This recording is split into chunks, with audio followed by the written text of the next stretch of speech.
Some bones here. They are from all parts of the human body, but you'll notice at first glance there appears to be a propensity of the larger bones, the skulls and the femurs. But this was because in 1910-1911 time they had a problem with water coming in through the two south-facing windows. So originally the ground was set back in the medieval period. That's the south side, and you have natural light shining in through the two windows. Anyway, they had a problem with water ingress. So what they did, they stacked all the bones into one or two blocks in the middle, but then they reinterred a lot of the smaller bones, hence the disparity in ratios. That disparity gave rise to a couple of erroneous theories. One theory was that it was a Roman Catholic belief, and of course all of Western Europe, apart from southern Spain, was Roman Catholic in the medieval period, that it was a Roman Catholic belief that you only required the skulls and femurs for the resurrection. That's an absolute load of bollocks. The Catholic Church, whether it's now or then, believes ideally you have the full bones in the body, but if you don't, at the day of resurrection, God will provide. The other erroneous theory was that they thought it might have been a Knights Templar heresy that you only required the skulls and femurs. And that one probably came about because the Knights Templar battle flag was the Joly or Boson skull and crossbones. Again, totally fallacious. The Knights Templar believed exactly the same as the rest of the Roman Catholic Church. Now, purgatory was a Roman Catholic concept in the early part of the 13th century. Some prelates believed in it, some didn't, and others, being canny politicians, were sitting on the fence. But in 1254, Pope Innocent IV, he decreed that if you were ascended into heaven, then first you went to purgatory. And dependent on how pious you were, and shock horror, how many masses you paid the church for the repose of your soul, would cut your time down in purgatory until you finally ascend into heaven. Of course, if you were going down there, it was do not pass go, do not collect your 200 quid. And these ossuaries came into being at about this time. Now, the University of Sheffield, they don't believe it's a coincidence. They believe it's tied in with the Roman Catholic belief in purgatory. But of course, in this country, in the 1530s, we have a change of religion, the Reformation. The Church of England doesn't believe in purgatory. So originally, there were probably hundreds, if not more, of these in the country. But in the 1530s, they're now totally obsolete. A lot of them, they reburied the bones in the churchyard. In this case, they covered the ground back to the side of the church as it is now. It would have been an external door. They'd lock the door. It would become a forgotten door on the outside of a church. You wouldn't talk about it because it would be a heresy of the previous religion. So within one or two generations, most people would have forgotten that this bone crypt ever existed. Until in about 1700, a sexton, a gravedigger, fell in through one of the two south-facing windows when he was digging a grave. Now, apocryphal roll rumour states he went mad, but he was a gravedigger, for Christ's sake. So, I mean, he'd seen bones in all various states, or bodies in all various states of decomposition. So, apart from the initial shock, falling into blackness and wondering how he's going to get out of there, I suspect he was okay. Now, luckily for him, the original configuration of the bones was 4 foot high, 4 foot wide, running along the south wall, the north wall and the east wall. I say luckily for him, otherwise he'd probably have broken his legs. As it was, I'm surprised he didn't break his neck on the top of the window arch. Now, Northamptonshire was a lot larger in the medieval period. In fact, it was a lot larger until 1974 when they did the boundary changes. It included the towns of Stamford, which is now in Lincolnshire, Huntingdon and Peterborough. Northampton was the largest town, stone-walled. Stamford was the second largest, stone-walled. Rothwell was the third largest town in Northamptonshire. No archaeological evidence of stone walls, however, there is one reference to an east gate which indicates some form of defensive structure around the town. And it probably explains why at the Battle of Naseby time in the 1645, why lots of little towns were raided around here by the outlying horsemen, but Rothwell wasn't. Desborough was raided. It's only 2 miles away, so I'm guessing that the town was too strong for a few groups of marauding horsemen to risk it. Was it royalist or? I I'm trying to remember now. I should know. Look it up. I'll have to look that one up. I'm afraid I have forgotten that. Yeah. Now, there's been various. Now, Rockingham Forest covered a third of the original medieval county of Northamptonshire. Forest meaning King's hunting area. It might not necessarily be even wooded. It went down as far south as Northampton, as far west as Market Harbour, as far east as Thrapston, and as far north as Stamford.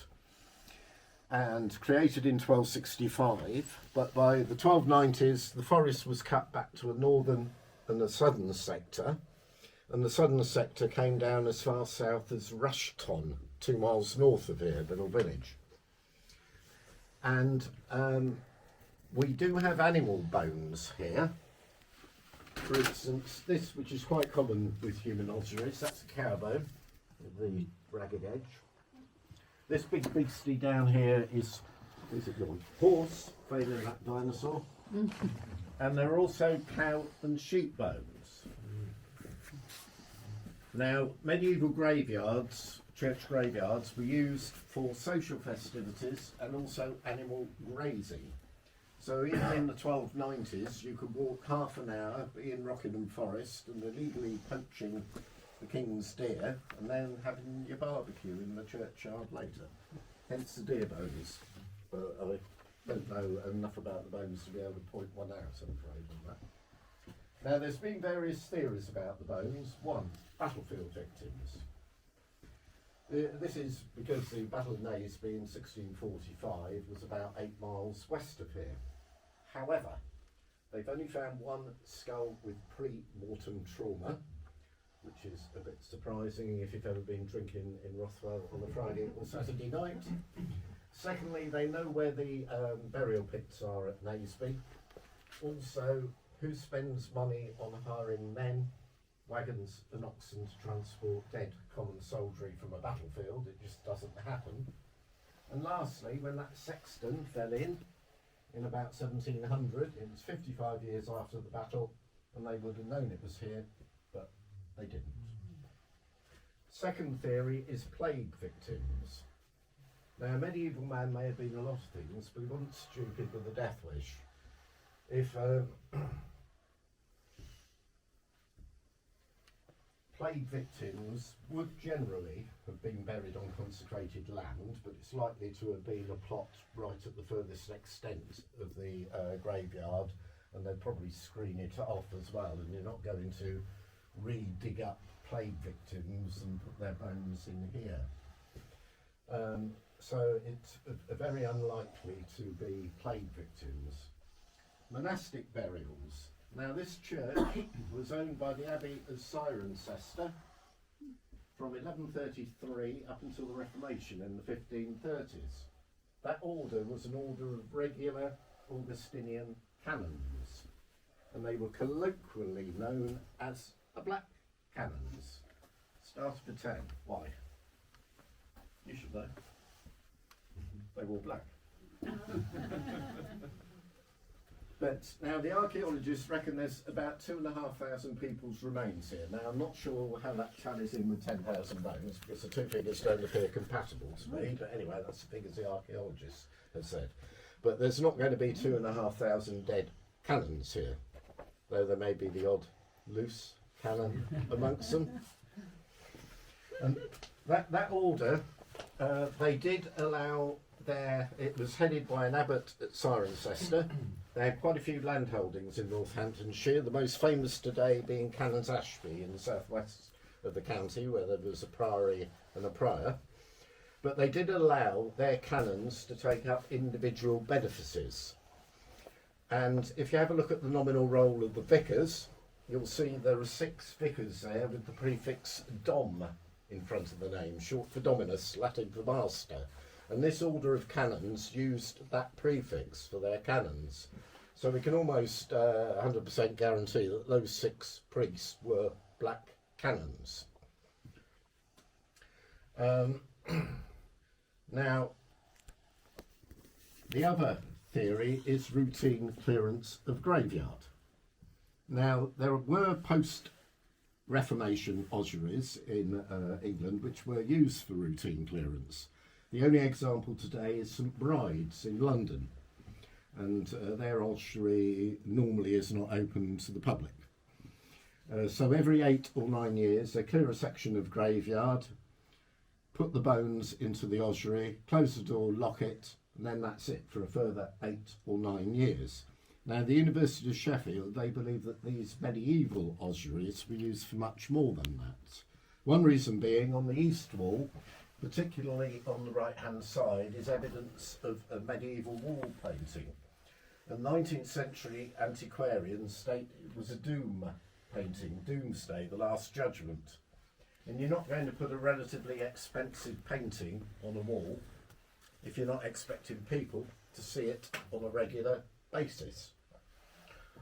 Now, now Sheffield have got a nice analogy. They believe perhaps you did your confession with the priest in the main body of the church, then you went out the south door, and then you came through the external door down into the crypt here. Then you prayed to the bodies of your ancestors and your friends and enemies, for that matter, because you wouldn't know who was whom. So you're helping to cut your own time in purgatory. You're being very pious. At the same time, your peers could be walking on the south side of the church, look down through the windows and say, "Oh, Master Joseph, what a pious man." So you tick in a few boxes of kudos with the local community.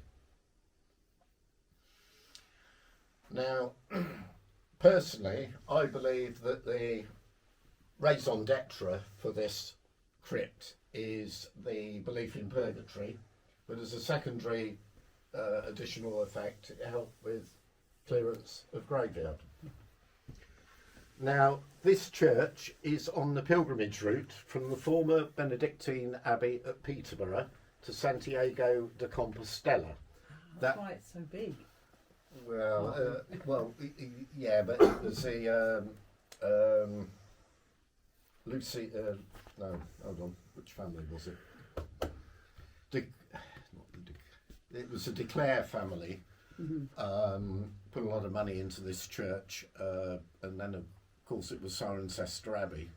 Yeah. We haven't got any effigies in this church, but all the various lords in the manor, their main holdings always been somewhere else.